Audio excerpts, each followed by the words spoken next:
I don't believe you. Let's start it up. I think you've got a launch button. Okay. Let's just launch. That was a first, honestly. So the last Visual Studio install I did took approximately, it wasn't that bad. I guess it was about 10 or 15 minutes. So you can sign in or you can skip that.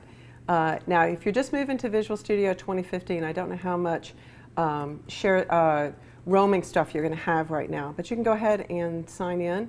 You also could have skipped this step, but this is going to allow you to connect to an online presence. So your colors, your extensions, starting in Visual Studio 2017, your keyboard shortcuts, there's a lot of things like that that transfers with you, and that's why you're having to sign in.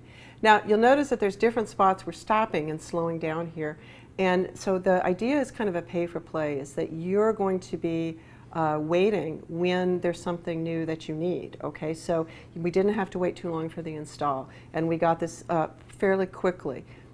There is a lot of I'm hearing some mixed things about the performance of the new Visual Studio, and I want to clarify that the part that they were most interested in speeding up is people that have very large projects. Okay, and they're going to go way faster. If you have a small project and you're trying to time it, it might be the same, might be a little slower. Some things are going to be faster, some things are going to be slower. That's always true. But there's some big things that go way faster. And oh my gosh, we're up. And not only are we up, but that's not the old Getting Started page. It is not. I That's can validate that. Yeah.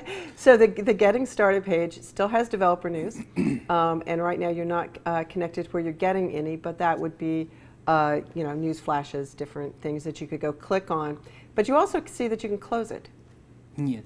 Is that this? Yeah, just close that puppy, okay? Fantastic. So if you don't like that developer news and it gets in your way, just get rid of it. Don't worry about that, okay? Now the rest of this is set up to say, well, what do you actually do from the start menu, that whole start page? Mm-hmm. So there's a couple of things you probably did, one of which is you might have figured out how to turn it off. And if you did that, that's great. But if not, they really tried to do the things that you're actually going to do from here, which is opening new projects and maybe seeing some getting started videos maybe. And then, of course, there's a list of your recent projects, which is the thing most people would do from here. Yep. You just installed this, so you don't have any recent projects just yet. But I sent you a project. Do you think you could get that open? I believe so. Let's try. So while I'm doing this, one thing I wanted to, you mentioned that there's like a pay-to-play model now. Yeah. With this, and that, just to clarify, by that you meant that you don't necessarily get the gamut of features that you would get in the previous installations. You really just get the basic stuff, and if you want to do like, I noticed there was like a desktop development workflow, and there's a ASP.NET Core workflow, and all those things are now separated out of Visual Studio. Right, that's true. And pay-to-play is a figure of speech. Now, it doesn't actually cost you anything. Right. So, that's the part I wanted to clarify. Right. And I'll actually show you something else as soon as this gets up. Now, you're just in a little console application that we created here, that I created, and I wanted us to work with.